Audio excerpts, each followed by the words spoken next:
Hello, আসসালামু আলাইকুম। Welcome to Sharif commerce academy. আজকে অনলাইনে ক্লাস হচ্ছে বিবিএ থার্ড ইয়ার অ্যাকাউন্টিং এবং বিবিএস থার্ড ইয়ার অ্যাকাউন্টিং এর অ্যাডভান্স অ্যাকাউন্টিং 1 এই সাবজেক্টের চ্যাপ্টার নাম্বার 2। চ্যাপ্টার 2 কে আমরা দুইটা পার্টে ভাগ করছি, একটা 2.1 একটা 2.2। আজকে আমরা করব 2.1 এর lecture number 1। Company financial statement, company আর্থিক বিবরণী সমূহ। এই আর্থিক অবস্থা বিবরণী আমরা সেই 9 থেকে শুরু করছি এই থার্ড ইয়ার পর্যন্ত। আশা করি আমরা ফোর্থ ইয়ারে করব এবং মাস্টার্সে করব। ঠিক আছে, তো এটা আমাদের সেই 9-10 থেকে আমাদের বেসিক জানা। তবে কেউ পরীক্ষার মধ্যে মিলাইতে পারে, আবার কেউ পরীক্ষার মধ্যে মিলাইতে পারে না। তো যে মিলাইতে পারেন না তার জন্য ভালো, যে পারেন তার জন্য ভালো। হ্যাঁ, কারণ আমরা শুরু থেকে শেষ পর্যন্ত পুরো বেসিক সহকারে আলোচনা করব। তো ফিনান্সিয়াল স্টেটমেন্টের মোটামুটি আমাদের তিনটা পার্ট। এক নাম্বার পার্ট হচ্ছে ইনকাম স্টেটমেন্ট। ইনকাম স্টেটমেন্ট হয় দুই টাইপের, একটা মাল্টিপল স্টেপ ইনকাম স্টেটমেন্ট আর এটা হচ্ছে সিঙ্গেল। তো সিঙ্গেলটা হচ্ছে আমাদের কাছে প্রতিষ্ঠান হচ্ছে দুই রকম, একটা সেবামূলক প্রতিষ্ঠান আর একটা হচ্ছে উৎপাদনকারী প্রতিষ্ঠান। উৎপাদনকারী প্রতিষ্ঠানের জন্য সবসময় মাল্টিপল স্টেপ ইনকাম স্টেটমেন্ট করতে হবে, আর সেবামূলক প্রতিষ্ঠানের ক্ষেত্রে সবসময় সিঙ্গেল স্টেপ ইনকাম স্টেটমেন্ট করতে হবে। তাহলে পরীক্ষা হলে বা প্রশ্নে যদি তোমাকে প্রশ্ন করে ইনকাম স্টেটমেন্ট কয় প্রকার, কি লিখবেন বলেন যদি? কি দুই প্রকার। বলেন কি কি? মাল্টিপল ইনকাম স্টেটমেন্ট আর একটা হচ্ছে সিঙ্গেল ইনকাম স্টেটমেন্ট। হ্যাঁ, সিঙ্গেল মানে এক ধাপ আর মাল্টিপল মানে কি বহু ধাপ। তো আমরা এই মাল্টিপল স্টেপ ইনকাম স্টেটমেন্টটাই আমরা করব। এটা হচ্ছে আমাদের প্রথম ধাপ বা প্রথম ফরম্যাট। 2 নাম্বার ফরম্যাটে আমরা বের করব হচ্ছে শিখবো হচ্ছে রিটেন আর্নিং, আর 3 নাম্বার ফরম্যাটে আমরা শিখবো ব্যালেন্স শিট। মূলত এই তিনটা পার্ট নিয়েই হচ্ছে পার্ট সিতে একটা প্রশ্ন হবে। তো এই 2.2 অর্থাৎ কোম্পানি ফিনান্সিয়াল স্টেটমেন্ট থেকে 2015 থেকে 2022 সাল এই পর্যন্ত যে কয়েকটা প্রশ্ন আছে তার একটা অ্যানালাইসিস দিছি, এটা অনার্সের জন্য। আর বিবিএস অ্যানালাইসিসটা তোমাদের যার যার শীটে দিয়ে আছে। তো দেখতেছি 2.1 এই সাবজেক্ট চ্যাপ্টার থেকে আমাদের 2015 সালে পার্ট বি তে একটা প্রশ্ন ছিল, 16 সালে পার্ট সি তে একটা, 17 সালে পার্ট সি তে একটা, 18 সালে পার্ট সি তে একটা, 19 সালে পার্ট সি তে, 20 সালেও পার্ট সি তে, 21 সালেও পার্ট সি তে, এইবার 2022 এর যে পরীক্ষা, এই 2022 এর পরীক্ষাও পার্ট সি তে একটা প্রশ্ন আছে।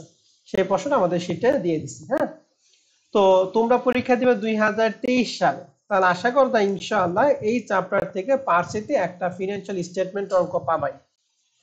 অতএব এই চ্যাপ্টার আমরা সবাই ভালো করে শিখবো, কারণ এটা আমি এখনো পড়বো, ফোর্থ ইয়ার পড়বো, মাস্টার্সে পড়বো। অতএব যার যেখানে গ্যাপ আছে গ্যাপটা এই সুযোগে আমরা কি করবো, গ্যাপটা পূরণ করবো। তো আসো আমরা শুরুতেই এই মাল্টিপল স্টেপ ইনকাম স্টেটমেন্ট নিয়ে একটু আলোচনা করব।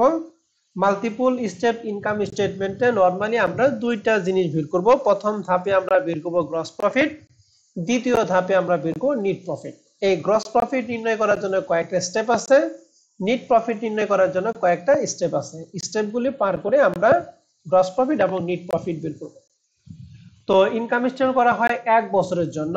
এর জন্য ইনকাম স্টেটমেন্ট করার জন্য ভাগের উপর আমরা লিখব, প্রথমে লিখব কোম্পানির নাম, এরপর আমরা ইনকাম স্টেটমেন্ট, ব্র্যাকেটে চাইলে আপনি মাল্টিপল স্টেপ লিখতে পারেন, নাও লিখতে পারেন। আর যেহেতু 1 বছর, এর জন্য আমরা লিখব for the year ended 31 December 2000, যা থাকবে তাই।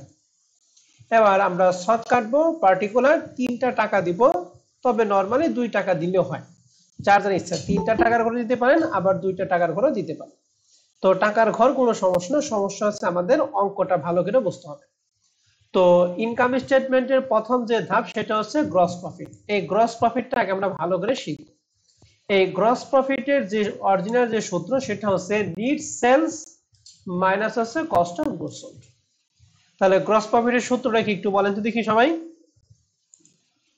NEET sales minus cost of goods sold. Cost of goods sold, good.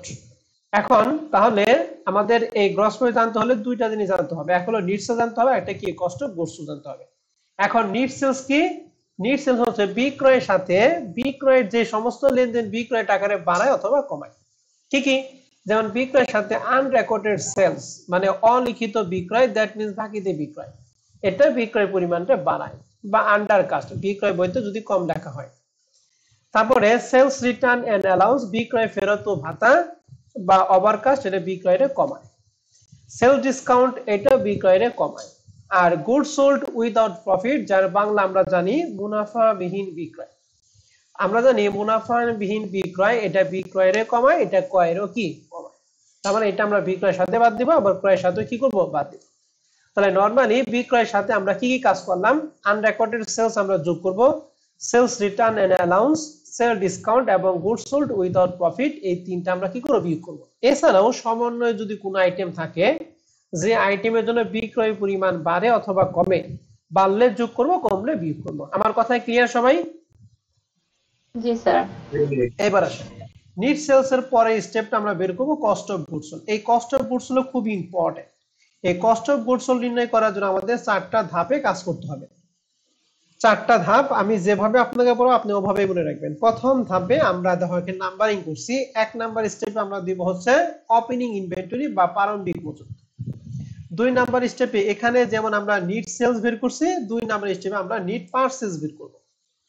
তাহলে নিট পারচেজ বের করার জন্য আমরা কি কাজ করি, নিট পারচেজ বের করার জন্য প্রথমে পারচেজের সাথে আনরেকর্ডেড পারচেজ অর্থাৎ অলিখিত ক্রয়, purchase return announce, purchase discount, goods sold without profit, এটা আমরা আগেরটাই সেলসের ক্ষেত্রে আমরা জানছি, শুধু সেলসের পরিবর্তে পারচেজ হয়েছে। পারচেজের ক্ষেত্রে অতিরিক্ত আমরা আরেকটা জিনিস, সেটা হচ্ছে গুডস উইথড্র অথবা পারচেজ ফর পার্সোনাল ইউজ, যার বাংলা হচ্ছে ব্যক্তিগত প্রয়োজনে পণ্য উত্তোলন। এই ব্যক্তিগত প্রয়োজনে পণ্য উত্তোলনের জন্য ক্রয় পরিমাণ কি কমে। তাহলে ক্রয়ের সাথে আমরা নরমালি এই 4-5টা জিনিস যোগ বিয়োগ করার পর আমরা যে টাকাটা পাবো ওই টাকাটার নাম হচ্ছে নিট পারচেজ। তাহলে কস্ট অফ গুডস সোল্ডের মধ্যে 4টা জিনিসের মধ্যে আমরা 2টা জিনিস পেলাম, 1 ওপেনিং ইনভেন্টরি, 2 নিট পারচেজ। 3 নাম্বারে আমরা দেব ফ্রেড ইন অথবা ওয়েজেস এন্ড স্যালারি, অথবা সবচেয়ে ইম্পর্টেন্ট সেটা কি অল ডিরেক্ট এক্সপেন্স। সকল ধরনের ডিরেক্ট এক্সপেন্স গুলি আমরা এই নিটস পারচেজের পরে দিব, প্রত্যক্ষ খরচ যেটাকে বলে। আর এই খরচের সাথে যদি কোনো বকেয়া থাকে বকেয়াটা আমরা যোগ করব, যদি কোনো অগ্রিম থাকে অগ্রিমটা আমরা বিয়োগ করব। আমরা নরমালি আগে থেকে জানি। আর তাহলে 1, 2 এবং 3 এই 3টা টাকা যোগ বিয়োগ করার পরে যে টাকা থাকবে ওই টাকার সাথে 4 নাম্বার আইটেম নাম হচ্ছে ক্লোজিং ইনভেন্টরি। এই ক্লোজিং ইনভেন্টরিটা আমরা বিয়োগ করব। তাহলে কস্ট অফ গুডস সোল্ড নির্ণয় করার ক্ষেত্রে প্রথমে দিব আমরা ওপেনিং ইনভেন্টরি, 2 নাম্বার আমরা দিব হচ্ছে নিট পারচেজ, 3 নাম্বার আমরা দিব হচ্ছে অল ডিরেক্ট এক্সপেন্স। এই 3টা যোগ করার পরে যে টাকা থাকবে ওই টাকার সাথে আমরা ক্লোজিং ইনভেন্টরি কি করব বাদ দেব। এই ক্লোজিং ইনভেন্টরি বাদ দেওয়ার পর যেটা হয় তার নাম হচ্ছে কস্ট অফ গুডস সোল্ড। তাহলে এটার নাম হচ্ছে নিট সেলস, এটার নাম হচ্ছে কস্ট অফ গুডস সোল্ড। তাহলে নিট সেলস থেকে কস্ট অফ গুডস সোল্ড বাদ দিলে আমরা পাবো আমাদের কাঙ্ক্ষিত রেজাল্ট, সেটা কি গ্রস প্রফিট। তাহলে কস্ট অফ গুডস সোল্ড আমরা কিভাবে নির্ণয় করি, কেউ কি একজন বলতে পারবেন? জি স্যার। বলেন। ফার্স্টে ওপেনিং ইনভেন্টরি, এর সাথে যোগ করব হচ্ছে নিট পারচেজ, তার সাথে যোগ করব অল ডিরেক্ট এক্সপেন্স, এটা যোগ করার পরে দেন হচ্ছে গিয়ে ক্লোজিং ইয়া থেকে নিট সেলস থেকে এটা বাদ দিয়ে দেন হচ্ছে গিয়ে ক্লোজিং ইনভেন্টরিটা বিয়োগ না, করব। আগে নিট সেলসে বাদ না, হ্যাঁ, ওপেনিং ইনভেন্টরি, নিট পারচেজ এবং অল ডিরেক্ট তিনটা যোগ করে যে টাকা পাবো ওই টাকার সাথে আমরা ক্লোজিং ইনভেন্টরি বাদ দিই। ক্লোজিং ইনভেন্টরি বাদ দিই। ঠিক আছে। এরপর আমরা তাহলে গ্রস প্রফিটটা বের হয়ে গেল। এখন গ্রস প্রফিটের পরের স্টেপটা খুবই সহজ। গ্রস প্রফিটের পরের স্টেপটা হচ্ছে অপারেটিং এক্সপেন্স, যার বাংলা হচ্ছে পরিচালন ব্যয়। এই পরিচালন ব্যয় হচ্ছে 2 টাইপের, একটা কি সেলিং এন্ড ডিস্ট্রিবিউশন অর্থাৎ বিক্রয় ও বিতরণ খরচ, আর 2 নম্বর হচ্ছে অফিস এন্ড অ্যাডমিনিস্ট্রেটিভ অর্থাৎ অফিস ও প্রশাসনিক খরচ। এই 2টা টাকা সমন্বিত যোগফলই হবে অপারেটিং এক্সপেন্স। তাহলে গ্রস প্রফিটের সাথে অপারেটিং এক্সপেন্স বিয়োগ করার পর আমাদের হবে নাম হচ্ছে অপারেটিং ইনকাম, যার বাংলা হচ্ছে পরিচালন মুনাফা। এই অপারেটিং ইনকামের সাথে 2টা জিনিস, একটা হলো নন অপারেটিং রেভিনিউ বা ইনকাম, যেটা বাংলা হচ্ছে অপরিচালন মুনাফা, আর 2 নম্বর হচ্ছে নন অপারেটিং এক্সপেন্স, যার বাংলা হচ্ছে অপরিচালন ব্যয়। তাহলে অপারেটিং ইনকামের সাথে আমরা নন অপারেটিং রেভিনিউ যোগ করব, আর নন অপারেটিং এক্সপেন্স আমরা কি করব বিয়োগ করব। অপরিচালন আয়গুলো এখানে আইটেম দিয়ে আছে, আপনারা একটু ভাষায় পড়ে নেবেন। তবে সবচেয়ে ইম্পর্টেন্ট যেটা সেটা হলো এখানে আসে নরমালি সম্পদের সুদ।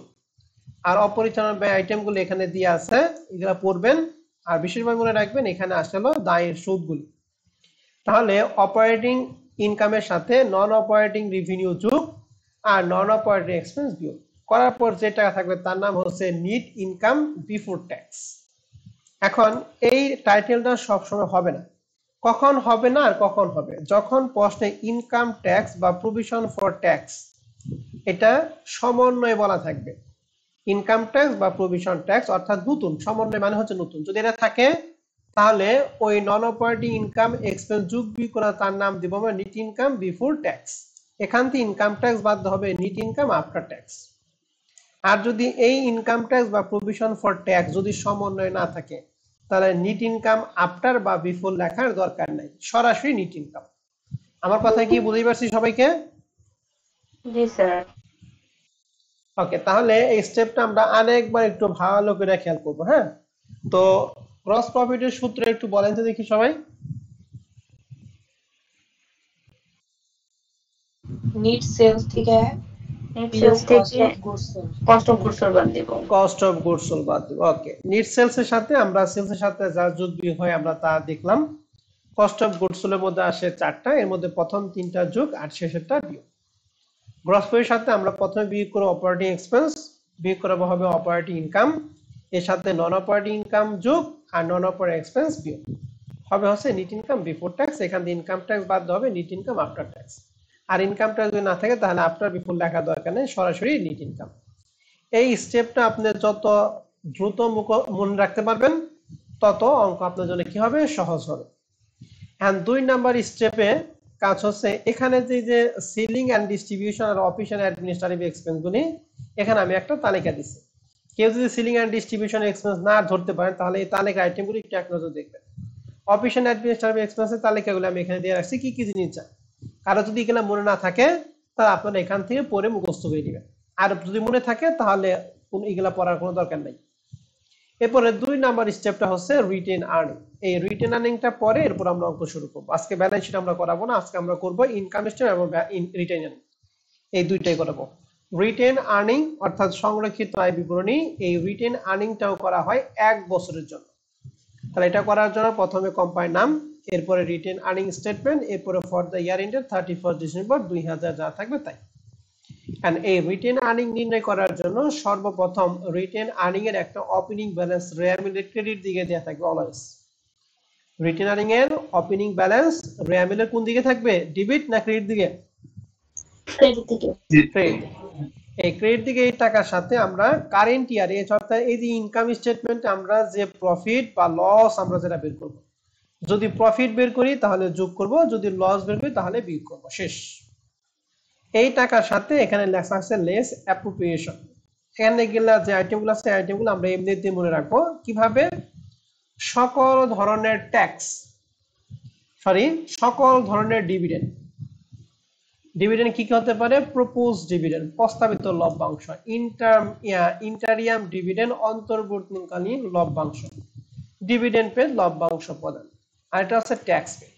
তাহলে ট্যাক্স পেড সকল ধরনের ডিভিডেন্ড। আর একটা হচ্ছে যে নিট লাভের টাকা যে কোনো ধরনের তহবিলে যদি স্থানান্তর করা হয়, নিট লাভের টাকা যে কোনো তহবিলে কি স্থানান্তর করলে সেটা আমরা কি করব, বাদ দিব। তাহলে অ্যাপ্রোপ্রিয়েশনের মধ্যে আমাদের কি কি যাবে, প্রথমে হচ্ছে ট্যাক্স পেইড, সকল ধরনের ডিভিডেন্ড, এবং নিট লাভের টাকা যে কোনো তহবিলে স্থানান্তর করলে সেটা আমরা এখানে আনবো। বলেন তো দেখি অ্যাপ্রোপ্রিয়েশনের মধ্যে 4টা আইটেম কি কি পড়লাম আমরা? প্রথমে পড়লাম কি, ট্যাক্স পেড। 2 নাম্বার কি পড়লাম, সকল ধরনের ডিভিডেন্ড। সকল ধরনের ডিভিডেন্ড। আর 3 নাম্বার কি পড়লাম, নিট লাভের টাকা যে কোনো তহবিলে স্থানান্তর করলে সেটা আমরা বিয়োগ করব। এই যোগ বিয়োগ করে আমাদের হবে রিটেন আর্নিং ক্লোজ। তাহলে আজকে আমরা 2টা পার্ট শিখবো, এক হলো ইনকাম স্টেটমেন্ট, 2 হচ্ছে রিটেন আর্নিং।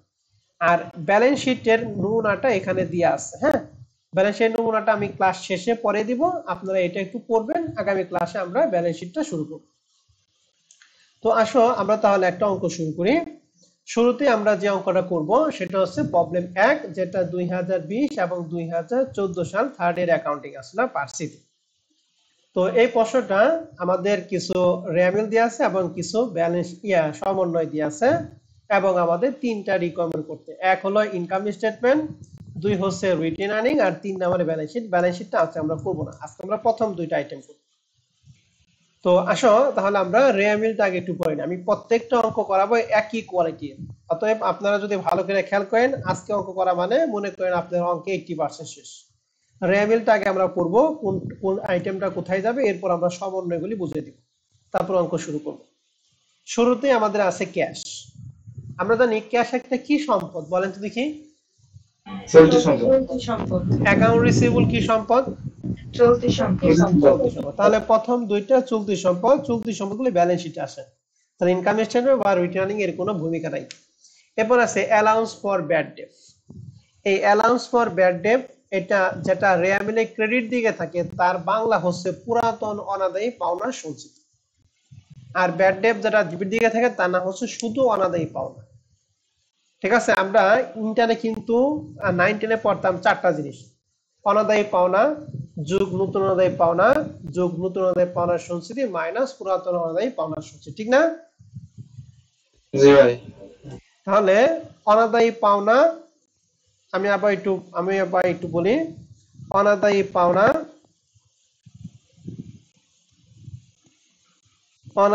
পাওনা যোগ নতুন অনাদায়ী পাওনা, এখানে এটা বোঝার আছে। এটা বুঝলেই আমাদের ইনকাম স্টেটমেন্ট আর কারো সমস্যা হবে না, শুধুমাত্র এই অঙ্কে না, সব অঙ্কে। যোগ নতুন অনাদায়ী পাওনা একটা সঞ্চিতি,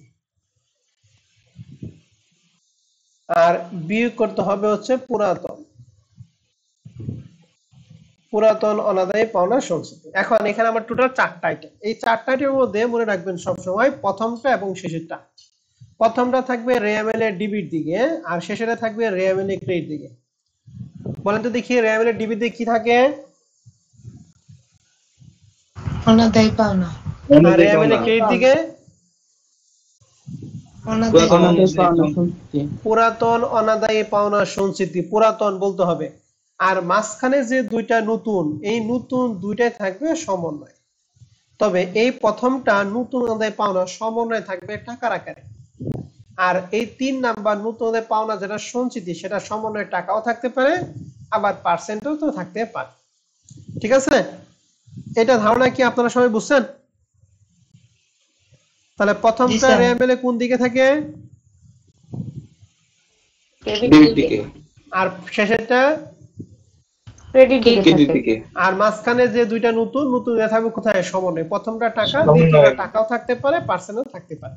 তাহলে এই অনুযায়ী আছে অ্যালাউন্স ফর ডাউটফুল ডেট 2000 টা ক্রেডিট দিকে আছে। তাহলে ক্রেডিট দিয়ে কোনটা থাকে? অনাদায়ী পাওনা নাকি পুরাতন অনাদায়ী পাওনা সঞ্চিতি? তাহলে পুরাতন অনাদায়ী পাওনা সঞ্চিতি হচ্ছে 2000 টাকা। আর এই যে আমরা যে 4টা আইটেম পড়লাম, এই 4টা আইটেমই কিন্তু যাবে হচ্ছে ইনকাম স্টেটমেন্টে অপারেটিং এক্সপেন্সের মধ্যে। ঠিক আছে, ইনকাম স্টেটমেন্টে অপারেটিং কি এক্সপেন্সের মধ্যে এই 4টা জিনিস। ঠিক আছে, আর এই যে যে এখান থেকে যে নতুন দুইটা আছে, এই নতুন দুইটা ব্যালেন্স শিটে দেনাদার সাথে এই নতুন দুইটা এখানে কি করা হয়েছে? যোগ করা হয়েছে না বিয়োগ করা হয়েছে? বলো তো দেখি। যোগ স্যার। যোগ করছে না বিয়োগ করছে? যোগ করেছি। আর দেনা যখন ব্যালেন্স শিট করব, তখন অ্যাকাউন্টের সাথে এই নতুন দুইটা আমরা কি করব? বিয়োগ করব। মনে থাকবে?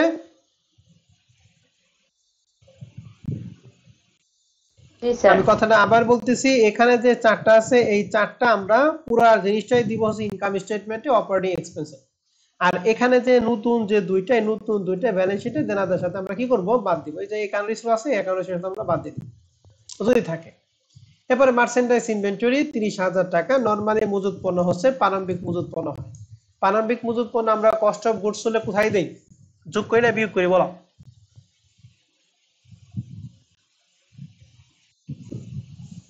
যোগ করি। আর ক্লোজিংটা কি করি? বিয়োগ করি। এখন এই 30,000 কি প্রারম্ভিক না ক্লোজিং, সেটা আমরা একটু পরীক্ষা করব। আমাদের প্রশ্নের মধ্যে যদি কস্ট অফ গুডস সোল্ড দেওয়া থাকে, তাহলে এটা হলো সমাপনী। আর কস্ট অফ গুডস সোল্ড না থাকে, তাহলে এটা হলো আমাদের প্রশ্নে যদি কস্ট অফ গুডস সোল্ড দেওয়া থাকে, তাহলে এটা হলো সমাপনী। আর যদি না থাকে, তাহলে সেটা প্রারম্ভিক। নিচে দেখো সেলস রেভিনিউ পর আইটেম লেখা আছে কস্ট অফ গুডস সোল্ড 75,000 টাকা। অর্থাৎ আমরা যে ওই চারটা আইটেম করছিলাম, opening plus net purchase plus direct expense minus closing, এই চারটা যোগ বিয়োগ করে যে আইটেমটা বের করতাম, ওই আইটেমের অ্যানসারটা আমাদের প্রশ্নে কি দেওয়া আছে, কত টাকা? ৭৫,০০০ টাকা। তার মানে এই ৩০,০০০ টাকা কি প্রারম্ভিকটা না সমাপনীটা? বলেন। সমাপনী। সমাপনীটা। গুড। অফিস ইকুইপমেন্ট কি সম্পদ বলেন তো দেখি? Fixed asset. Fixed asset. Accumulated depreciation fixed asset আমরা কি করি? বাদ দিই। অ্যাকাউন্টস পেয়েবল নোটস পেয়েবল দুইটা কি দেয়? চলতি দেয়। কমন স্টক দীর্ঘমেয়াদী দেয়। রিটেন আর্নিং তো রিটেন আর্নিং এর ওপেনিং ব্যালেন্স, ঠিক আছে? ডিভিডেন্ড রিটেনের সাথে কি যোগ করা হয় না বিয়োগ করা হয়?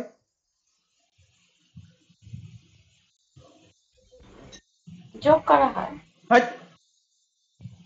আমরা পড়ছি ট্যাক্স, সকল ধরনের ডিভিডেন্ড এবং নিট লাভের টাকা যে কোনো ধরনের তহবিল স্থানান্তর, এগুলো সব কি হয়? রিটার্নিং এ বিয়োগ হয়।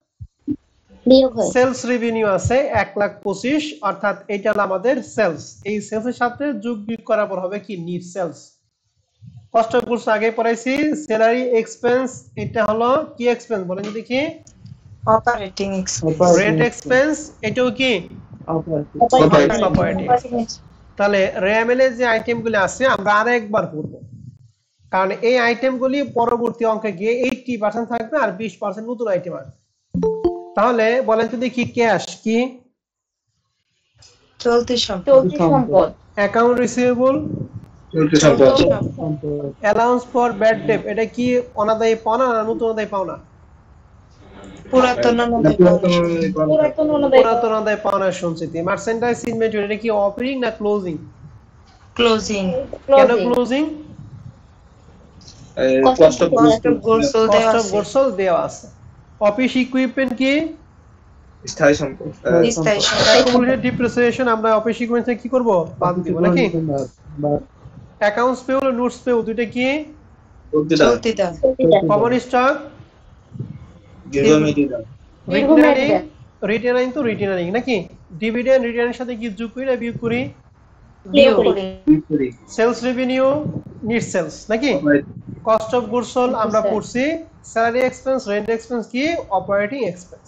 ওকে, এইবার আসেন, এখানে সমন্বয়ে 6টা আছে। 6টা সমন্বয়ে কম পক্ষে এক একটা আইটেম মনে রাখবেন, সমন্বয়ে যে আইটেমটা ওই আইটেমটা কম পক্ষে 2বার যাবে। কম পক্ষে কয়বার যাবে? 2বার। কোথায় কোথায় যাবে? ইনকাম স্টেটমেন্ট, রিটেন আর্নিং বা ব্যালেন্স শিট, এই 3টা ধাপের মধ্যে যে কোনো দুই জায়গায় যাবে। একটা সমন্বয় কাজ কম পক্ষে কয়বার? 2বার। এখন আসি কোন সমন্বয় কাজ কি আমরা আগে পড়াবো, এরপর অঙ্ক শুরু করব। প্রথম লেখা আছে inventory count on December 31 show 29,000 টাকা অফ ইনভেন্টরি অ্যাকচুয়ালি অন কি হ্যান্ড। প্রশ্ন বলছে ডিসেম্বর 31 তারিখে 29,000 টাকা ইনভেন্টরি অ্যাকচুয়ালি কি আছে? হাতে আছে। এই যে 30,000 টাকা ইনভেন্টরি সেটা কি প্রারম্ভিক না সমাপনী বলেন তো দেখি?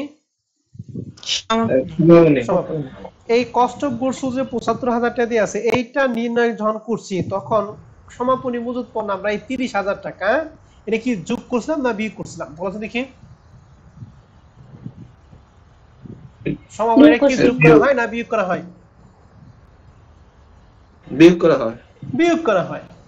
প্রারম্ভিকটা সে যোগ করা হয়, তাই না? তাহলে এই 75,000 টাকা যখন বের করছি তখন আমি কিন্তু এই 30,000 টাকা কি করছি বলো দেখি? বিয়োগ করছি। কেন বিয়োগ? কারণ সমাপনীটা। কিন্তু বছর শেষে আমাদের বলা আছে যে সমাপনী মজুত পণ্য হাতে আছে কত টাকা বলো দেখি? 29,000 টাকা। তাহলে বলো তো দেখি 75,000 নির্ণয় করার ক্ষেত্রে কত টাকা বেশি বিয়োগ করছিলাম?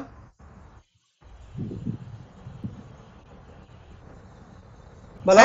29,000 টাকা বাদ দেওয়ার ফলে আমি বিয়োগ করছি কত টাকা?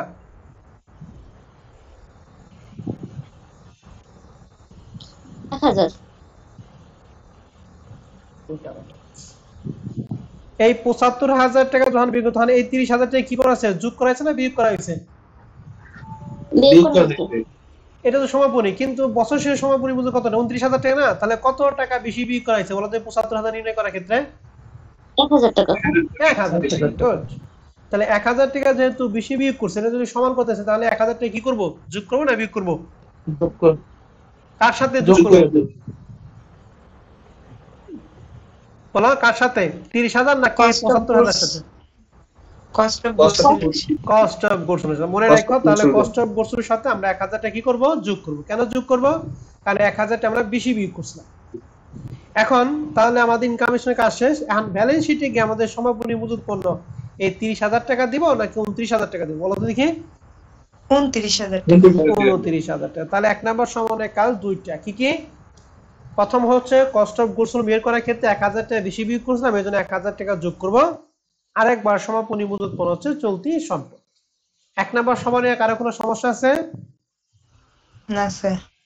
এবার ২ নম্বরে আসবো। নোটস পেয়েবল ১০,০০০ টাকা is a note for 1 year at annual interest rate ১২% December ৩০, ২০২০ করছে। নোটস পেয়েবল ১০,০০০ টাকা। আমাদের প্রশ্নে এখানে নোটস পেয়েবল ছিল এই যে ১০,০০০ টাকা।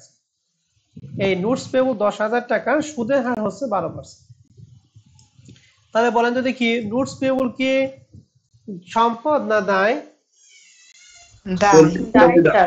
দায়। দায়ের সুদ অপরিচালন নন অপারেটিং এক্সপেন্স নাকি নন অপারেটিং রেভিনিউ বলেন তো দেখি? নন অপারেটিং এক্সপেন্স। আর সম্পদের সুদ হচ্ছে নন অপারেটিং রেভিনিউ। গুড। তাহলে ১০,০০০ টাকার 12% আমরা সুদ ধরবো। ১০,০০০ টাকা 12% সুদ মেবি ১২০০ টাকা, ঠিক আছে? তাহলে এই ১২০০ টাকা হচ্ছে ইন্টারেস্ট। এই ইন্টারেস্টের কাজ হচ্ছে দুই জায়গায়। কোথায় কোথায়? প্রথম ১২০০ টাকা একটু আগে বললো যে ১২০০ টাকা যাবে স্যার নন অপারেটিং এক্সপেন্স। ওকে, এটা ঠিক আছে। আরেকবার এই ১২০০ টাকা এটা বকেয়া খরচ। বকেয়া খরচটা চলতি সম্পদ হয় না চলতি দায় হয় বলো দেখি? চলতি দায়। চলতি দায়। তাহলে এই ১২০০ টাকা দুই জায়গায় যাবে। কোথায় কোথায় যাবে? ১২০০ টাকা প্রথমে যাবে নন অপারেটিং ইনকাম না নন অপারেটিং এক্সপেন্সে? নন অপারেটিং এক্সপেন্সে যাবে। কি নামে যাবে? ইন্টারেস্ট এক্সপেন্স নামে, নাকি? পরবর্তী এই টাকা যখন বকেয়া থাকে, বকেয়া মানে পেয়েবল, তাহলে ইন্টারেস্ট পেয়েবল নামে কোথায় যাবে? ব্যালেন্স শিটে। Current liability. গুড। এবার ২ নাম্বারটা গেল। ৩ নাম্বারটা বলছে 2 মান্থ স্যালারি ওয়্যার আনপেড আর ডিসেম্বর ২০২০ বলছে যে স্যালারি যে ১০,০০০ টাকা দিয়ে আছে, ১০,০০০ টাকার মধ্যে ২ মাসে কি আছে? আনপেড মানে বকেয়া আছে। তাহলে বলো তো দেখি ১ বছর সমস্যা ১২ মাসের মধ্যে যদি ২ মাস বকেয়া হয় তাহলে এই ১০,০০০ টাকা কয় মাসের লেগা? ১০ মাস।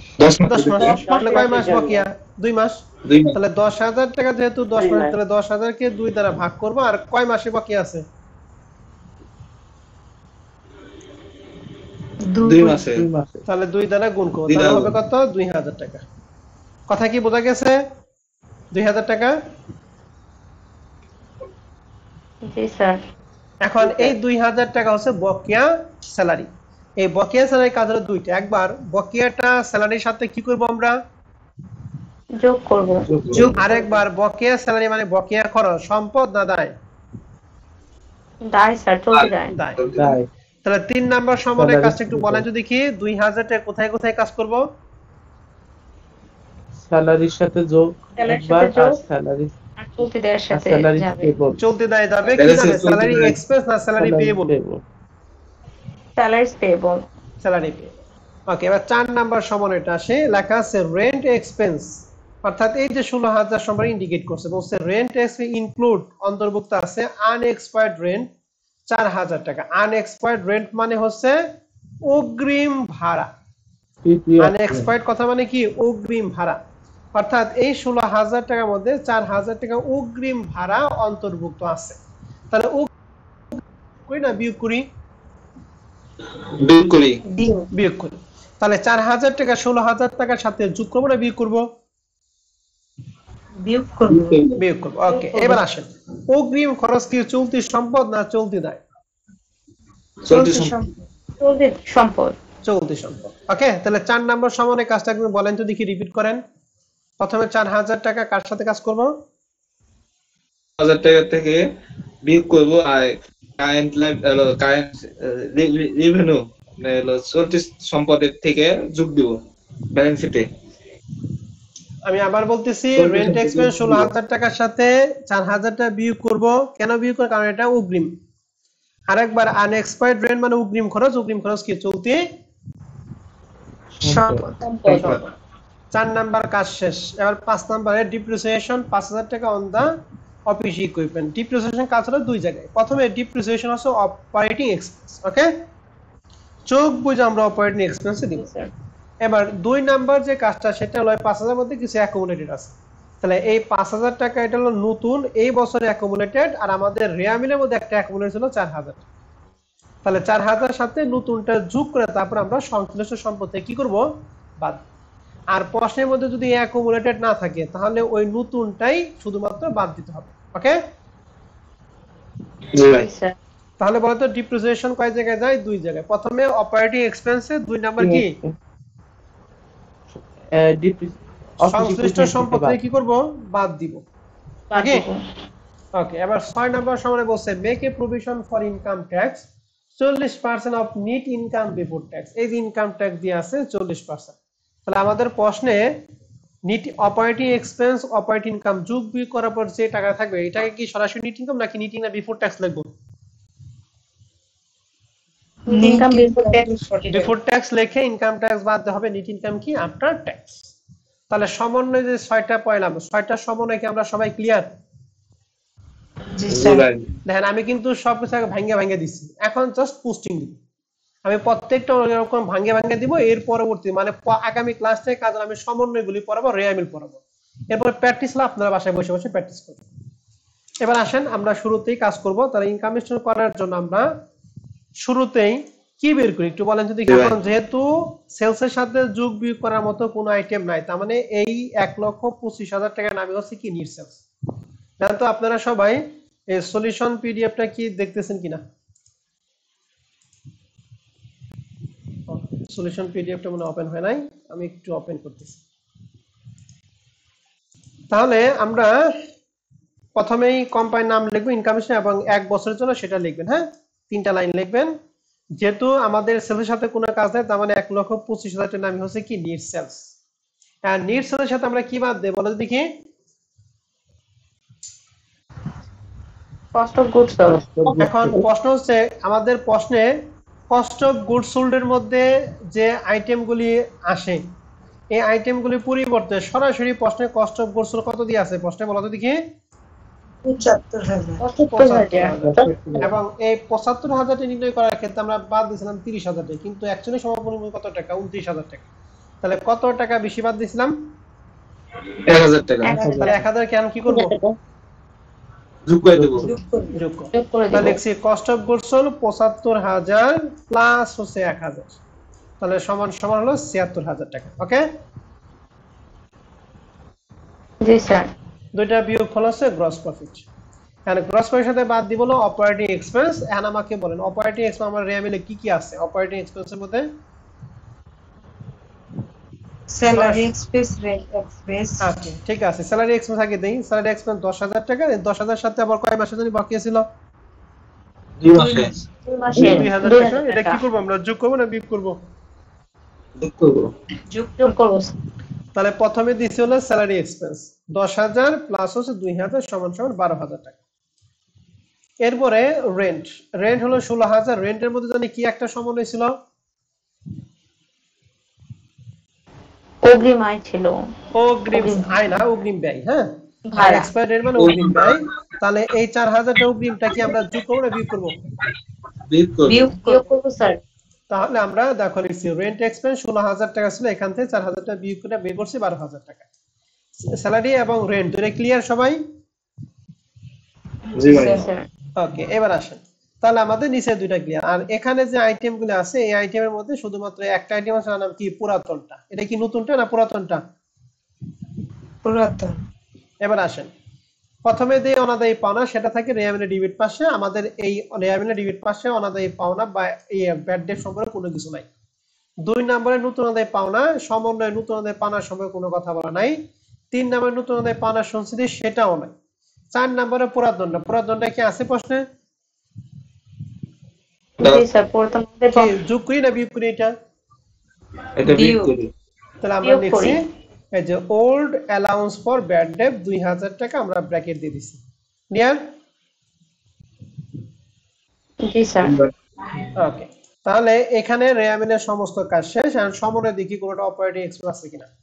প্রথমটা কাজ করছি, দ্বিতীয়টা যে ইন্টারেস্ট বের করব এটা কি অপারেটিং এ যাবে নাকি নন অপারেটিং এক্সপেন্স যাবে?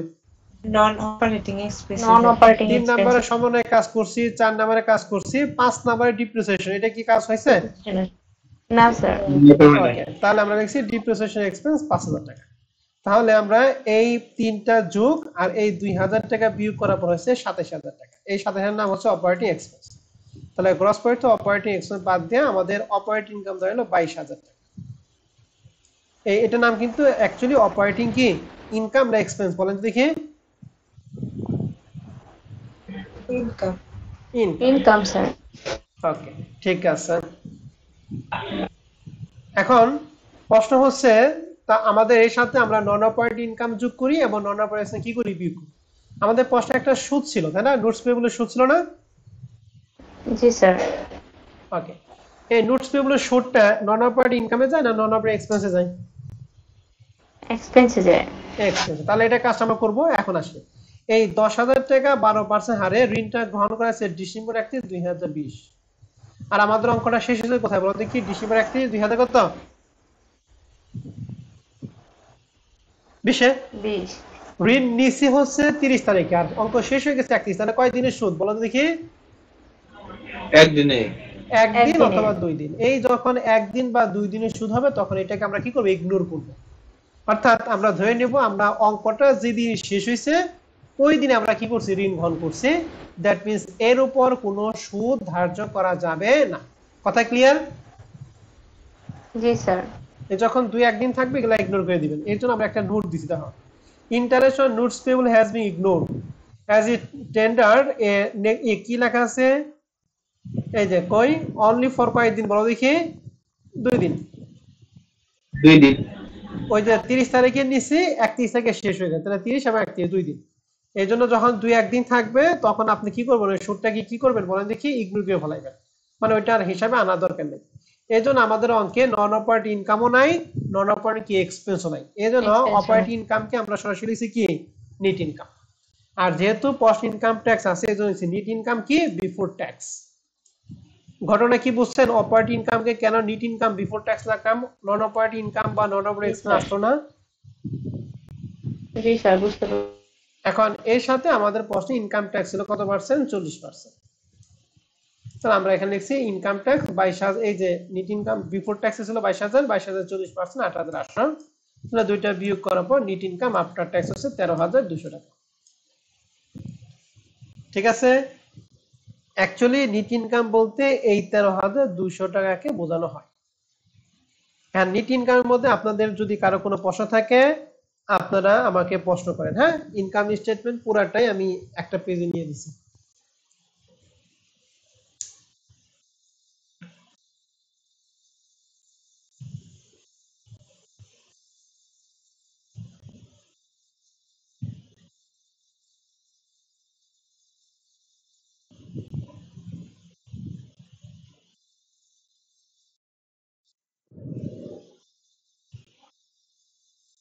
নাই স্যার করছেন। ওকে, ঠিক আছে। এখন আমরা সেকেন্ড পার্ট হচ্ছে রিটার্নিংটা করব। আমাদের ওপেনিং রিটার্নিংটা আমাদের প্রশ্নে ছিল কত টাকা বলেন দেখি?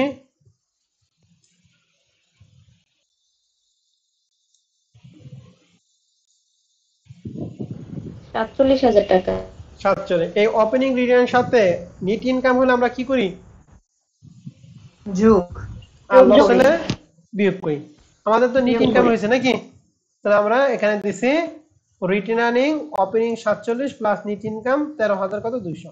এন্ড এর সাথে আমরা বিয়োগ করি ট্যাক্স পেড, সকল ধরনের ডিভিডেন্ড এবং নিট লাভের টাকা যে কোনো ধরনের ধর্মীয় স্থানান্তর।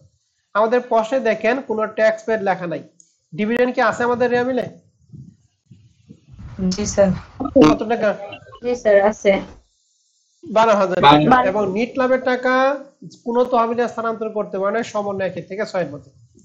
তার মানে নিচের বিয়োগের মধ্যে আমরা একটা আইটেম পাচ্ছি তার নাম শুধুমাত্র কি? ডিভিডেন্ড 12000 টাকা। তো আমরা এখানে দিছি ডিভিডেন্ড পেইড 12000 টাকা। তাহলে এই তিনটা সমন্বিত যোগ হচ্ছে রিটার্নিং ক্লোজিং 48200 টাকা। ঠিক আছে? জি স্যার। তাহলে আমরা ইনকাম স্টেটমেন্ট এবং রিটার্নিংটা শেষ করলাম। হ্যাঁ, ব্যালেন্স শিটটা রইলো। ব্যালেন্স শিটের আইটেমগুলি আপনাদের পড়তে দিব, আপনারা পড়বেন, এরপর আগামী ক্লাসে আমরা ব্যালেন্স শিটটা দেখাবো। তো তো আমি একটা অঙ্কের রেয়ামিল প্লাস সমন্বয় পরে দিব, ওই অঙ্কটা তোমরা বাসায় বসে বসে কি করবা, প্র্যাকটিস করবা। ঠিক আছে?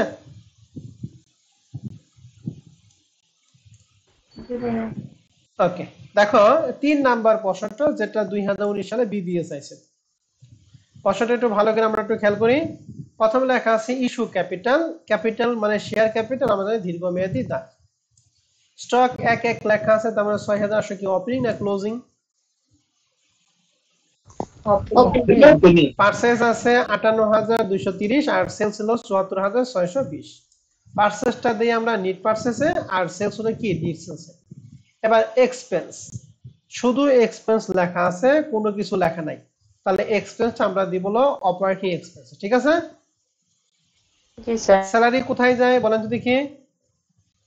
Operating expense. অপারেটিং। এখন দেন অঙ্কটা ছিল ডিসেম্বর 2019 সালে 5% ইনভেস্টমেন্ট ঋণ গ্রহণ করেছে 1/7/2019, তাহলে বলেন তো দেখি 40,012% 5%, এটার উপর কয় মাসে সুদ হইব? 6 মাস। 6 মাস।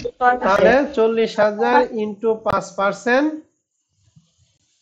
আর 6 মাসে মানে গুণ 6 ভাগ কত? 12। ঠিক আছে? তাহলে যে সুদটা হবে এটা হলো বিনিয়োগের সুদ। বিনিয়োগ হচ্ছে একটা সম্পদ, সম্পদের সুদ নন অপারেটিং এক্সপেন্স না নন অপারেটিং রেভিনিউ বলেন? নন অপারেটিং রেভিনিউ। তাহলে নন অপারেটিং রেভিনিউতে আমরা দিব। আরেকবার সম্পদের সুদ হচ্ছে বকেয়া আয়। বকেয়া কি চলতি সম্পদ না চলতি দায়?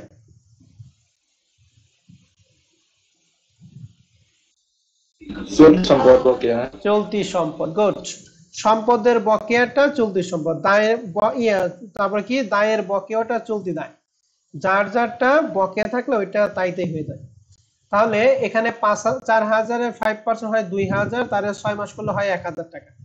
তাহলে 1,000 টাকা হচ্ছে ইন্টারেস্ট, আমরা দুই জায়গায় দিব, এক নন অপারেটিং রেভিনিউ আর 2 নাম্বার হচ্ছে ইন্টারেস্ট রিসিভেবল নামে চলতি সম্পদে দিব। তো ব্যালেন্স শিট তোমাদের করার দরকার নাই। ডেপ্টরস মানে অ্যাকাউন্ট রিসিভেবল, ক্রেডিটরস মানে accounts payable, cash in hand একটা কি চলতি সম্পদ। কমিশন রেভিনিউ পাইছি, ক্রেডিট দিকে আছে। তার মানে এটা কি নন অপারেটিং এক্সপেন্স নাকি নন অপারেটিং রেভিনিউ? Non-operating নন revenue. Operating revenue. তাহলে নন অপারেটিং রেভিনিউ দুইটা পাইলাম, একটা ইন্টারেস্ট রেভিনিউ আর একটা কি কমিশন রেভিনিউ। ট্যাক্স পেড এটা কার সাথে দেই আমরা কি নির্ণয় করার ক্ষেত্রে? Retainer Return. আর মেশিনারি স্থায়ী সম্পদ। তাহলে আমাদের রেয়ামের সবগুলো আমরা পড়ে ফেললাম। এরপর সমন্বয়গুলি, প্রথমে লেখা আছে ক্লোজিং স্টক, এর কি তার কম বেশি নাই। তাহলে ক্লোজিং স্টক দুই জায়গায় আসে। এখন কস্ট অফ গুডস নির্ণয় করার ক্ষেত্রে কি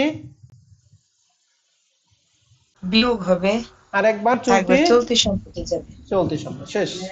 দুই নম্বর হচ্ছে ক্রেডিট প্রভিশন অন ডেপ্টরস 10%, অর্থাৎ আমাদের সমন্বয়ে অনাদায়ী পাওনার সম্পর্কে পার্সেন্টেজ দিয়ে আছে। তাহলে এটা কি অনাদায়ী পাওনা না নতুন অনাদায়ী পাওনার সঞ্চিতি? নতুন অনাদায় পাওনা সঞ্চিত। যার ইংলিশ হলো new allowance for bad date. New allowance for কি বলো দেখি? Bad date. তাহলে এটা কি আমরা যোগ করি না বিয়োগ করি অপারেটিং এক্সপেন্সে? যোগ করি। যোগ করি। গুড। তাহলে এটা কার উপর ধরবো? দেনাদার যে টাকা আছে ওই দেনাদারের টাকার উপর ধরবো। দেনাদারের টাকা ছিল 28,400 টাকা, এর উপর 10% আমরা দেব। তাহলে কি নামে লিখবো? New allowance for bad date. কারণ আমাদের প্রশ্নে ব্যাড ডেট অনাদায়ী পাওনা নাই, নতুন অনাদায়ী পাওনা নাই, সরাসরি নতুন অনাদায়ী পাওনার সংখ্যা পুরাতনটাও নাই।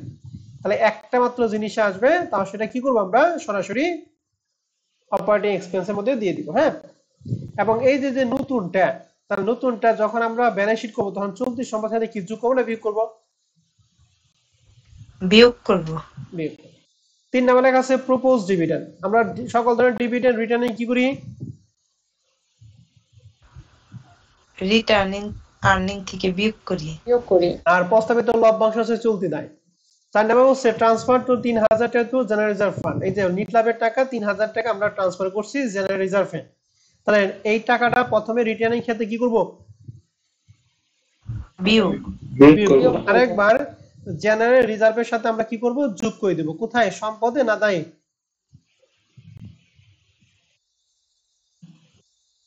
রিজার্ভ ফান্ড সম্পদ না দায়? দায়। দায়। ডি নাম্বার গেল। ই নাম্বারে ডিপ্রিসিয়েশন। ডিপ্রিসিয়েশন একবার অপারেটিং এক্সপেন্স আর একবার সম্পত্তি কি করব? বিয়োগ করব।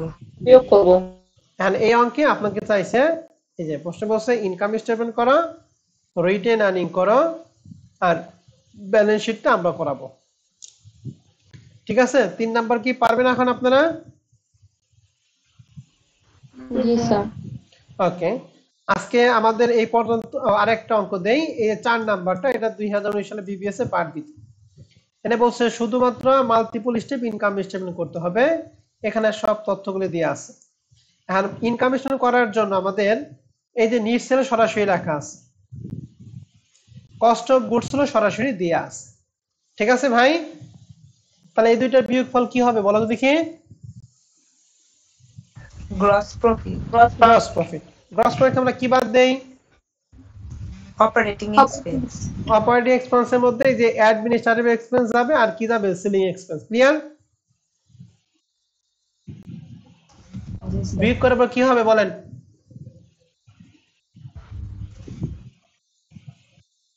অপারেটিং কি? ইনকাম। ইনকাম। এর সাথে আমরা নন অপারেটিং ইনকাম যোগ এক্সপেন্স যোগ। বলেন নন অপারেটিং ইনকাম কি আছে আমাদের প্রশ্নে? অবশ্যই আছে, ইন্টারেস্ট ইনকাম। জি স্যার আছে। আর নন অপারেটিং এক্সপেন্স কি আছে প্রশ্নে? জি স্যার আছে। Interest expense. Interest expense. And প্রশ্ন হচ্ছে আরেকটা জিনিস দেন, loss on sales of machinery. স্থায়ী সম্পত্তি বিক্রয়ের জন্য যদি লস হয় তাহলে সেটা নন অপারেটিং এক্সপেন্স, আর যদি লাভ হয় তাহলে সেটা নন অপারেটিং রেভিনিউ। মনে থাকবে? জি ভাই। ওকে, তাহলে এই স্কুলে সবগুলো 4-5টা জিনিস যোগ বিয়োগ করার পর নিট ইনকাম তোমরা বের করবা 64,000 কত 500। তাহলে আমি 3 এবং 4 দুইটা তোমাদের হোমওয়ার্ক দিলাম। ঠিক আছে, আজকে ক্লাসে আমাদের হোমওয়ার্ক হচ্ছে 3 এবং 4 আর প্রবলেম 1 আমি করে দিলাম। এই 3টা অঙ্ক তোমরা বাসায় ভালো করে দেখবা, যদি কোনো সমস্যা হয় আগামী ক্লাসে আমাকে প্রশ্ন করবা। আর সবচেয়ে ইম্পর্টেন্ট যেটা সেটা হচ্ছে এই ব্যালেন্স শিটের নমুনাটা অবশ্যই অবশ্যই অবশ্যই এই ব্যালেন্স শিটের নমুনাটা তোমরা একটু পড়ে নিবা। আগামী ক্লাসে আমি একবার পরে অঙ্ক শুরু করব, তবে তোমরা যদি আগে একটু পড়ো তাহলে তোমাদের বুঝতে সুবিধা হবে। ঠিক আছে, ব্যালেন্স শিটের নমুনাটা তোমরা একটু দেখে নিবা। একদম ঠাটা পড়া যে মুখস্থ হবে এমন না, খালি জাস্ট দেখবা।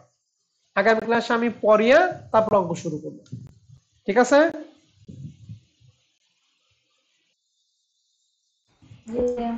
ওকে, তাহলে আজকে ক্লাস আমাদের এই পর্যন্তই।